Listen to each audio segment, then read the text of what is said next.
Mm-hmm. Do we know that they're trying to kill us? No. Oh. You know why? Because of Cadillacs, profit share. Rims. No. So you talking about then? I'm talking about. I think a lot of this took a turn in those 70s when a lot of our parents or grandparents moved from Alabama, Georgia, or Mississippi up north to get those factory / new plantation type jobs so they can get what they called at that time a middle class level of living. And we thought we made it. You know what I'm saying?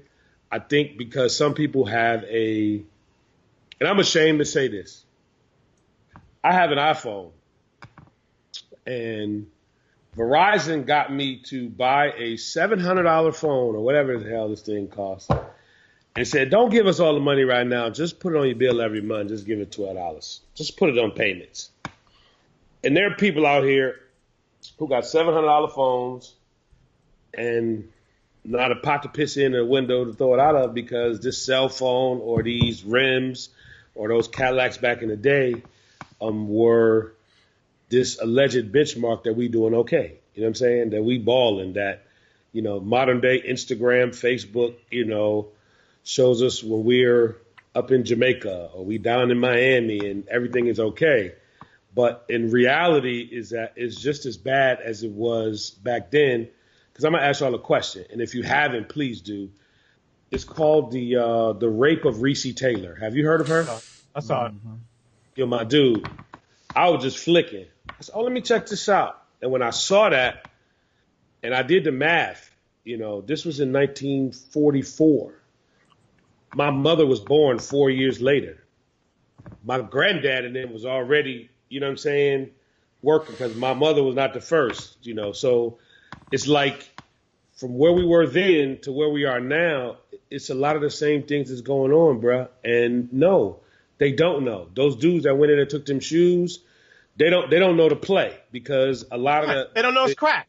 Yeah, they don't know.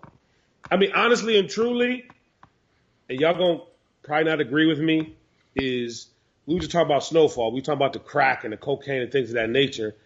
In all reality, yes, crack did do a lot to our community, but there are other things that did just as worse and continuously still do to this day. Sugar. Because we talk about what's not in the white community. I had never seen a dialysis center in a non-black community. For a long time, I didn't even know what dialysis was. But right there on Livernois, right off 7 Mile, I remember distinctly growing up seeing, well, how these people keep going in a dialysis center. So we were taught that milk was good for us. Milk does a body good. But technically, after you get a certain age, you shouldn't drink that shit no more. Like you just talked about on Saturday mornings, we should not at 12 or 13 years old been eating that fucking cereal with that milk. Should not have been doing it. We have been taught, and other things too, to me, about immunization and what it is. And if you don't immunize your child, they can't go to certain schools. But what you're doing when you quote unquote immunizing your child is that you're putting that disease into the child. I ain't never had no kids, but am I all right, Maynard? Spud? I can't go there with you on immunization. Okay, and that's fine. So what I'm saying is that the crack thing, although it was bad, absolutely. But there are other culprits of doing things that are bad for us in our community that were just as, and if not more bad. But that's probably not the correct English that, of course, we have to speak. Because I always ask this question. When we watch the news,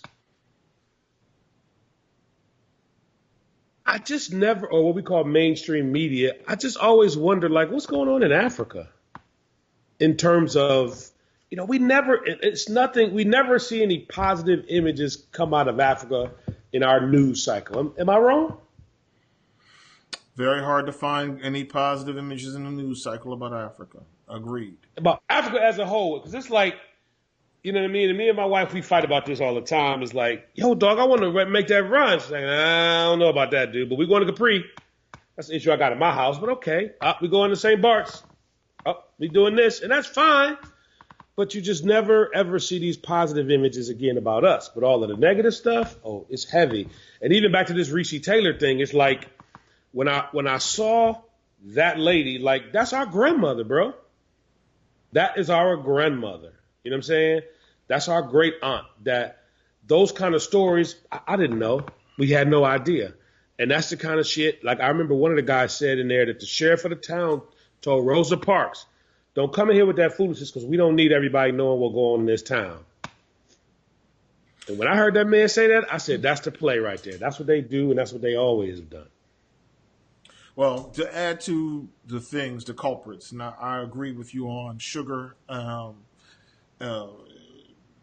Food deserts, we know that African-American communities are home to these food deserts where there aren't many choices for healthy food, healthy, economical food options. So that's where sugar and salt and cholesterol comes into our food options. So I definitely agree with you on that. I think that there are other things that are really hurting us, and which are just the idea that we should have the worst examples of who we can be, just given to us on a regular basis. When I was a kid, I remember the shows that were on that were salacious and hot and always kind of populating on TV in the 70s were Starsky and Hutch and Beretta. That was SWAT as well, but Starsky and Hutch and Beretta. And in those shows, the black characters were always the criminals or the slick talking, jive talking hip guys who were snitches, but they were pimps, or they were this Huggy Bear basically. And I think that speaks a lot to Spud's question of why are we still dealing with this? And we'll learn in the next episode of Three Black Guys with a Mic of this 60, 70, 80-year portrayal of black people as being, these roles when we get a chance to speak with Kima Mingo. So I hope that people tune in for that as well. So where are we going now, y'all? What's the next piece? What we got? You in the big chair. I'm in the big chair. This your show, bro. Okay, yeah, it's your show. All right. I mean, right now it seems like I have to kind of like take the ring. Hey. Pew, pew, pew. That's a 20. It's a 22.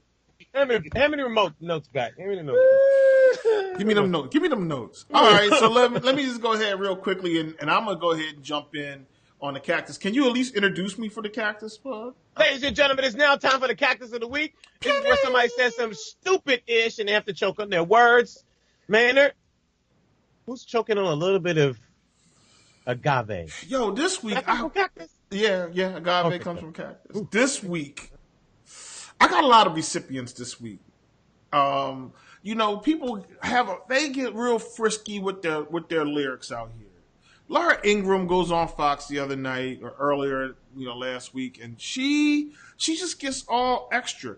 One of the things she says is that this America, the America that we're seeing today, is not like the America that we know. And she also said none of us voted or asked for this America. And what she basically is saying is that African Americans and Mexicans or people who are not white are achieving or entering, infiltrating America in ways that white people did not ask for or agree with. When she said this, the entire split screen was of farm workers or farm workings, people who are working on the farm the entire time. So that was a desperate attempt to stir up the base to be angry at people who are not white, who are black or brown. She deserves some cactus. Again, I want to give Conspiracy Blacks some cactus. I am just overwhelmed by the number of people who think that somehow, somewhere, at the very last second, every last thing that's occurring in this world is some secret call that just was made at the very last second. Like, I was about to get this car, And I was sitting there with my $5,000 security deposit, and then the man called and said it didn't come in blue. They just don't want me to have a blue card. Like, my dude, I need you to fall back from that. And the last two people that really need some cactus this week, we discussed her a little bit earlier. Omarosa,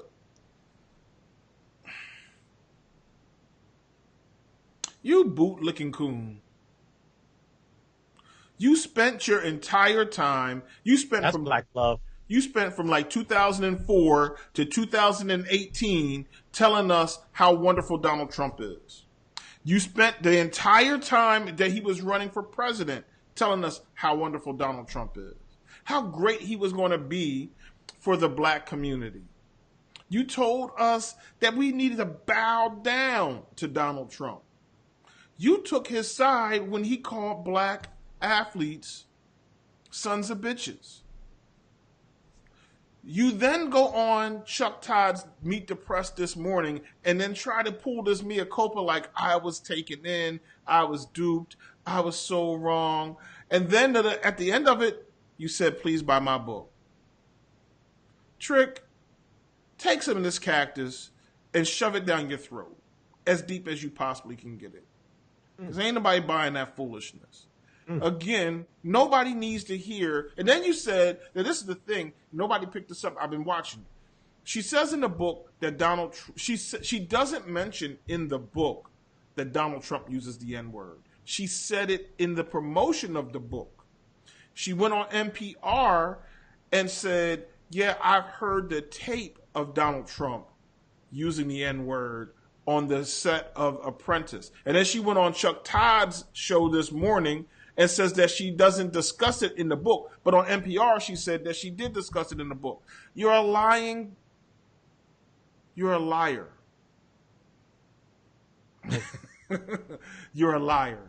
And you deserve some cactus. Now, Chuck Todd, my man, Meet the Press. You know I love Meet the Press. You guys know this. You know it's my favorite show. I watch it every Sunday. I get upset when golf is on Sunday and they preempt Meet the Press.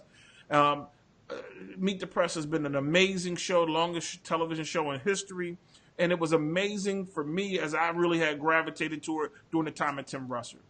And then came David Gregory, and he sucked. So glad he's gone. Chuck Todd, you've done a great job. But you turned over an opportunity and a lot of your credibility just to lead the show off with Omarosa this morning. For you got to have some cactus as well. That's the cactus. Bam! I don't know. Yeah, why bring her on? She's not worth the time. There's so many other issues to discuss. You know she's a liar. I'm gonna go back to your Lamont analogy of power. You watched, right? I didn't want to watch for her. Huh? All the time she was on, I was making my sausages. The same thing as you just said that black people shouldn't eat. No, I didn't say black people should eat sausage. Don't put that processed meat in your body. Are we out? Now that we have a 2-hour show? No, we're going to break this up into 2 shows. Oh, okay. And with that much in mind, let's just tease the next show, which is Kima Mingo talking about black men in American media and the lexicon. Next show is going to be called Toms, Coons, Mulattoes, Brutes, and Bucks. Toms, Coons, Brutes, Bucks, and Mulattoes, and Mammies, and Jemimas. All right, we out, y'all. No, wait, but I didn't know that there was a difference. You know, that there was a difference between a mammy and a Jemima. And a coon. Do you want to know the difference between a brute and a buck, a pickaninny and a coon, a Jemima and a mammy and a mulatto, and black chillin', black chillin'. Which is the cute ebonies and the chubby ebonies. Yo, is that the reason why we got ebony as a category? I hope not. I hope it's just because that's the reason why we have ebony because we have beautiful ebony skin. That's why. So let me ask you this, man, before you wrap. So, what's the thought behind Aunt Jemima syrup. Did they make the syrup, or it was just a cool little thing to put the lady with the head wrap on for the? I don't think. No, Mrs. Buttersworth syrup and Aunt Jemima pancakes. I thought Aunt Jemima had a syrup. No, I don't think so. I've never had Aunt Jemima syrup. I've had Mrs. Buttersworth syrup, and I've had Aunt Jemima pancakes. Okay, that's where I'm going. Okay, we're in the same.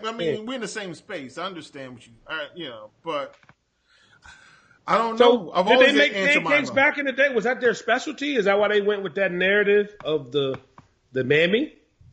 Now I don't know how accurate this is, but from what I understand, the Aunt Jemima was basically taken off of Hattie McDaniel, who played Mammy in Gone with the Wind, and they used that character.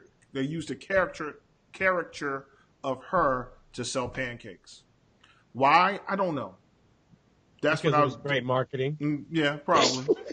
Did they sit in the marketing? Did they sit in the marketing meeting and say, "Listen, this is how we're gonna roll"? You know, this fat black woman right here. This would be an amazing way to sell pancakes. I mean, but if you think about it, I mean, Hattie McDaniel is Hattie McDaniel. McDaniels. Yeah, McDaniel. Hattie McDaniel was what the biggest thing in film back then. Gone with the Wind. I mean, why would you not? Black people are gonna resonate with this woman, and they're gonna buy up some pancakes. Well, I don't think that they were worried about black people buying pancakes. They were selling pancakes to everybody. I mean, so Miss Butterworth also makes a pancake batter mix as well. She batter, does? yes. Okay. All right. I just want to make sure I had this right. I'm just, the older I get, man, the more this is. I mean, honestly, and they don't want to admit it, but being black in America, sometimes it's depressing. It is. It's very depressing, and you can say that it's not, but when you really dig. I don't think that being black in America is being depressing. It is depressing. No, it's not. I think that the unfortunate part, going back to what I was saying earlier, is that the way that we are portrayed and the way that we have taken on the mentality of what black people are and aren't is depressing, because that is a lot of weight. Even, in our next week's show, you'll hear, a great conversation about film. And that is about how one bit of it is on the responsibility of black people. If I go out and I do something, that is a portrayal of black people in America, and it's not. And so it's sad that even going back to Maynard's point, and what's my man from the Urban League, Carl Spencer, that we have to mentor, that we have to 100 black men, 100 black men. Thank you. That we have to mentor, that we have to be an example. Those things are depressing, but they shouldn't be, because we should be doing those things, because it's no different than a white man introducing a white kid to the golf club, to Ivy League schools, to business people where he can get jobs and so forth and so on. We should be doing those same exact things. Well, we should be actually introducing people. That's something we can do right now. Yo, Lamont, I love you, dude. You my man. Honestly, man, I don't really like you that much. So, I mean. Yeah, but like and love is two different things. Exactly. I don't love Maynard. Okay. Well, Spud, I love you too, my dude. I love you, man. I love you. And that was my whole point about, Jamaica. I said this, and that's the reason why I asked, because when I was there, I was like, and again, this is resort mentality. So, right. And even when I went off the resort, I was telling my wife, I was like, I haven't encountered one person with an attitude. I mean, not that they don't, but I didn't encounter one person saying, what would you like? What you want? I didn't, everything was no problem. Even when we had an issue, it was no problem. We'll fix it. It's all good. Everything is love, so forth and so on. And not that they don't get pissed off and they don't shoot each other, neither, because violence is in Jamaica as well. But it made me realize that in America, we have a privileged mentality, We also don't come in enough love, and it is important to share that type of love. And I think if we did that more, then a lot of this depression. But you know what you also didn't interject, and we didn't. What in that Jamaican lifestyle is I think there's more of a mentality of, easy. I don't want to just say about weed, but everything is kind of not the way that they're taught. Yeah, the way that they're taught to live is different. You know what I'm saying? It's more of a relaxing, everything's going to be all right, even though I might not have the fly stuff. You know what I'm saying? It is a different mentality. And just so we clear, because I want to make sure I clear my name, Aunt Jemima does make pancakes and pancakes, the syrup and the mix, Maynard. So Butterworth does both. But Aunt Jemima also, she in these streets. You know what I'm saying? Because she does cornmeal. You know what I'm saying? Oh, really? Yeah. She got muffin mix. Cornmeal. Right. She does grits. So Aunt Jemima is a whole Aunt Jemima does grits? Yo, my dude, I'm sitting there looking at it. I just want to make sure we clear. All right. Cool. Old-fashioned and the quick grits. Now, I do remember my mama made the quick grits from Aunt Jemima. So I'm just saying, is it Aunt Jemima's black on the box? Yeah. The black man. Does any money go? Does any money go? Was Mrs. Buttersworth? Hold on, though. Is there a picture of Mrs. Buttersworth? Because I've never seen her except on the syrup bottle. No, not on the product of the boxes itself. Only on the syrup bottle. Right. It's an image. So right. I wonder, is Mrs. Buttersworth white? Or should we just assume she was black because she was that bottle was too wide. You feel what I'm saying? Oh, you're saying she got a little jump in the trunk. Miss Buttersworth got too much jump. Right. It's not a flat. Yeah. So, but I think, Spudd, I think you're right. It's just, it also could be some other simple stuff as it's a small island that's surrounded by water. They say that water's calming. You feel what I'm saying? Me going to Spanish Town was the first time that I ever had sour sap juice, right? Which I still don't know what it was, but it's supposed to have this, it's like a milky kind of thing. I was like, yo, dog, I don't drink milk. They's like, no, this is sour sap. And dude went down to the water. He stuck his hand in the water and brought back a lobster. I had never had warm water lobster ever in my life. So I think it's a whole bunch of different things instead of the young kid going to get a 2-piece box from Popeyes, you know what I'm saying, for $5. I think it's a lot of that stuff that plays into it. You know what I'm saying? I really do. And also, I think it's a lot of, and again, this is all my opinion, but it's also a matter of materialistic things don't matter, right? There's no materialism, there's no mentality of materialism that I've seen, No one cares if they got on. I'm sorry, I didn't see it in the several times that I've been to Jamaica. I've never seen a Jamaican person give a shit if they got on Gucci shoes or not, or Jordans or anything of that nature. I don't think so. I just think it may not be as up to date because some of my experiences, because there was actually a artist that was big into reggae, whatever. That's the reason why I would go down there a lot. But it was like, they still would want those things, but I don't think it's not a have. I think it was because they didn't have it. It wasn't readily available to go to the store and get the $180 Jordan. All right. Okay, so look, y'all can go to 3blackguyswiththemic.com to get more of our archives, our older shows. Also, make sure you hit 3blackguyswiththemic.com. Go to our shop. Get you some merch. Get you a T-shirt, a sweatshirt. We got hoodies. We're about to mess around, be hoodie season. I don't know where you live, but it's going to get cold soon. You need to wrap up. 3 Black Guys with a Mic. Hit us on the Facebook page. Get in on the conversation. Hit us on YouTube. Follow us on Instagram, Twitter, Facebook, etc. That's us, 3 Black Guys with a Mic. Any last words from you two gentlemen? Can we just call this the longest podcast ever? It's just 90 minutes. The longest podcast ever. No, in the early days, we had some 2-hour joints. So, anyhow, Spudd, you? I'm out. Welcome home. Welcome back. Come to us again next week for more 3 Black Guys with a Mic. Peace.